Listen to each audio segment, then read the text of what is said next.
History is full of assassinated leaders. Some were shot, some were stabbed, some were poisoned. And then there's Johan De Witt, who was torn to pieces by a crowd and then eaten. So how does a prime minister's approval ratings fall so low? To answer that, we have to go back and set the stage for the year that is referred to as the disaster year in Dutch history. So let's start with Johan De Witt. He was a member of one of the old burgher regent families of his hometown Dordrecht, or sometimes called Dort for short. His family, the De Witts, governed it since medieval times, and the family held high political positions throughout the Netherlands. Now, his family were not royalty, and they actually opposed the royal house of Orange-Nassau, which to this day is the reigning royal dynasty of the Netherlands.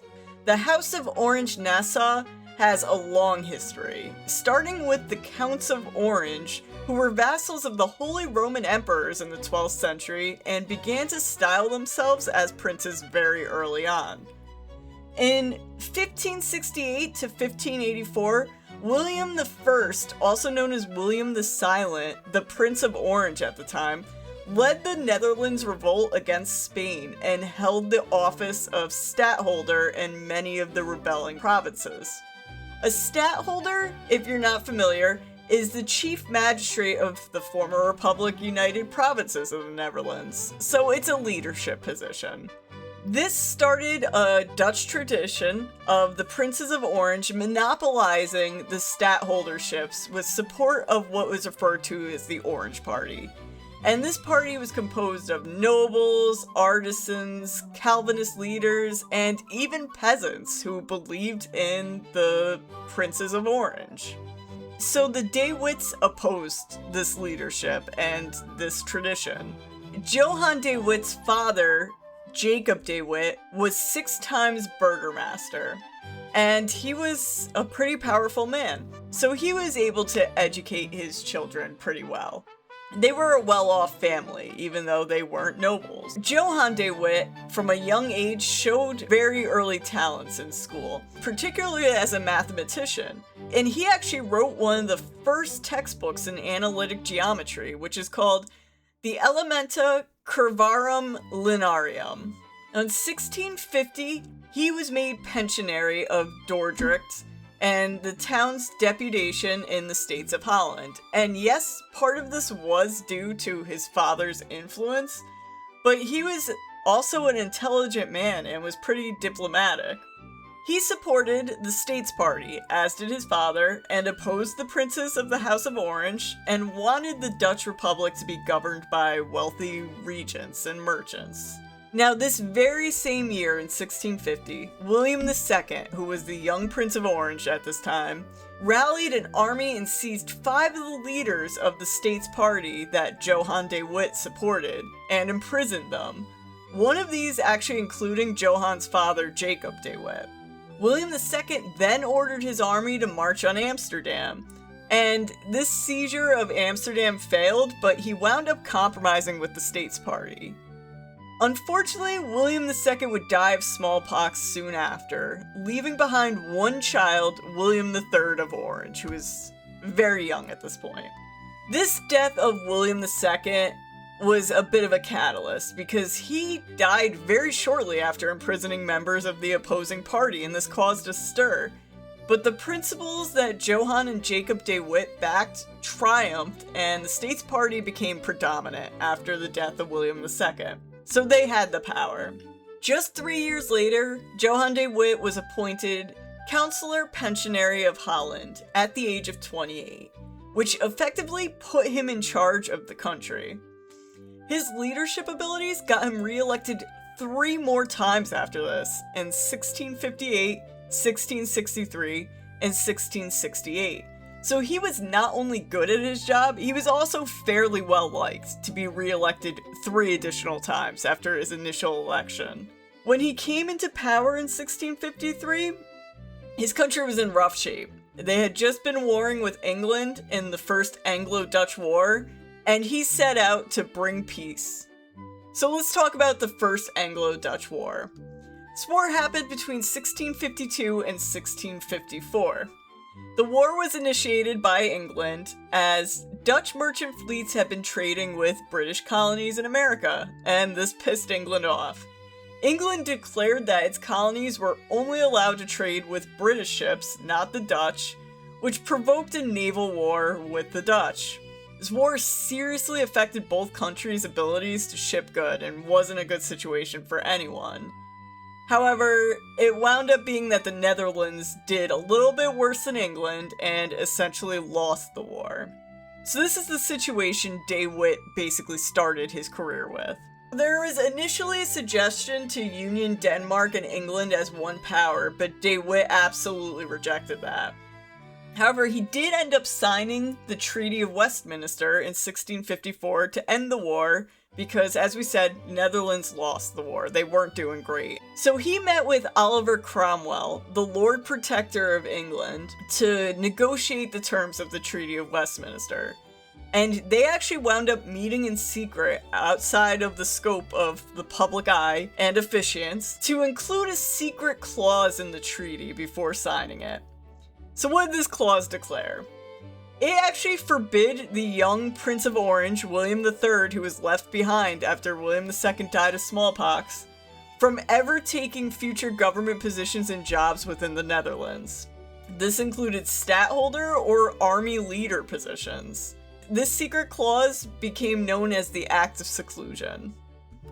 So the treaty was signed with this secret clause included in it. After signing the treaty, De Witt's policies were successful, and he actually managed to restore the finances of the country after the war. They even saw a period of great prosperity and had a pretty rich art and culture movement, as well as a very strong naval presence. So then, the English throne was taken by Charles II, and he rescinded the Act of Seclusion. However, De Witt still refused to let the Prince of Orange, William III, take any government positions, even though there was no law forbidding it at this point. This caused pretty great friction between the English and Dutch governments, and reignited past fights about maritime rights, and unfortunately war broke out again in 1665. So De Witt himself personally went to sea with a fleet during this time, and ended up signing the Treaty of Breda in 1667, just 2 years later, between England, the Dutch Republic, France, and Denmark. The very next year, in 1668, he also concluded the Triple Alliance between the Dutch Republic, England, and Sweden to push back against Louis XIV, King of France, who was attempting to take Netherlands in the name of his wife. So De Witt was pretty strong in terms of negotiating. I mean, he was responsible for 3 treaties at this point. So the Triple Alliance held Louis XIV off from taking Netherlands for some time. Just 4 years later, though, in 1672, Louis XIV declared war, which was the Franco-Dutch War, and invaded the United Provinces. This kicked off the year that was called the disaster year in Dutch history books, and marked the end of the Dutch Golden Age. At this time, it was bad enough France declared war, but England and France both managed to invade the Dutch Republic. This was because the Dutch land army was lacking. Their power laid within their navy. They weren't prepared for on-ground war at all. Many Dutch people died, and people viewed this as a failure on De Witt's part to put all of his focus on the navy instead of the land army. De Witt also took defensive action and constructed the Old Dutch Waterline in order to protect the lands that had not been occupied by England and France. So why was this bad? Well, this resulted in a wide strip of land along the Holland border being flooded, leaving farmers to sit and watch their crops and land disappear. Inhabitants of the area also had to flee because it was completely flooded. And while it did manage to keep the French out, it was at the cost of morale, which was already at an all-time low. Morale absolutely plummeted, and many people began questioning or blaming Johan De Witt for their situation, as he had been in power for 20 years at this point, so it's hard to say he wasn't responsible. The people called for William III, the Prince of Orange, who was forbidden from taking any government positions because of Johan De Witt, to head affairs, and started revolting against Johan De Witt, who kept him from power all this time. They saw him as the one reason that William III was never in power, and he was, that was fair, but they also believed their situation would be vastly different if William III was able to take his rightful position leading the Dutch. A smear campaign started against the De Witt family, with pamphlets being passed out that claimed Johan and his brother, Cornelius, who was essentially his right-hand man for all this time, were absolutely corrupt, and that they were responsible for all the bloodshed and war and difficulties that the people were facing. On June 21st, an assassin actually managed to stab Johan De Witt, but failed to kill him. After this, Cornelius De Witt, Johan's brother, was arrested on charges of conspiring against the Prince of Orange on July 24th, so about a month after the assassination attempt. Not long after, on August 4th, Johan De Witt resigned from his post. He saw what was going on, he knew he didn't have a good future ahead of him with this. He was just out, and he was caring about his family at this point. Unfortunately, Cornelius was tortured and coerced into confessing against conspiring against the prince, and was sentenced to banishment on August 19th. Johan went to visit his brother before his sentence was carried out at Havangapur at The Hague to help him make preparations to leave the country. A crowd found out he was there, or some records say they were tipped off and prepared in advance. And they actually burst in and seized the brothers while they were arranging their affairs. So what happened to the two brothers? Their clothes were torn off, and they were hung upside down in a gibbet, or an iron cage that was used for public executions. If you've ever seen, like, old-timey representations of pirates sitting in, like, an iron cage out in public to be humiliated, or even their skeletons in there after death, that's essentially what they were put in. The crowd then quite literally ripped the brothers apart. Their livers were then removed and eaten by the crowd. They were cannibalized.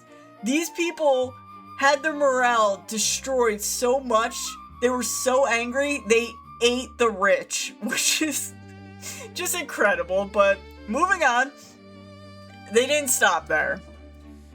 Fingers, toes, ears, and eyeballs were cut out of both brothers and then sold to the crowd. A finger went for 20 pennies, an ear 25 to 30, and a toe for about 10 pennies. While this sounds fantastical, fictional, made up, the Prison Gate Museum in The Hague actually has a tongue and finger in its private collection today from the De Witt brothers, which proves that this tale isn't just a fictional elaboration.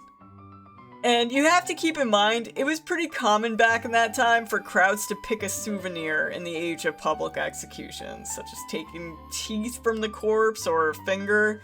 This was just taken to the extreme. So what happened after the De Witt brothers were quite literally torn to shreds and eaten? Well, William III, the Prince of Orange, was able to consolidate power in the Netherlands and actually married the daughter of the English king.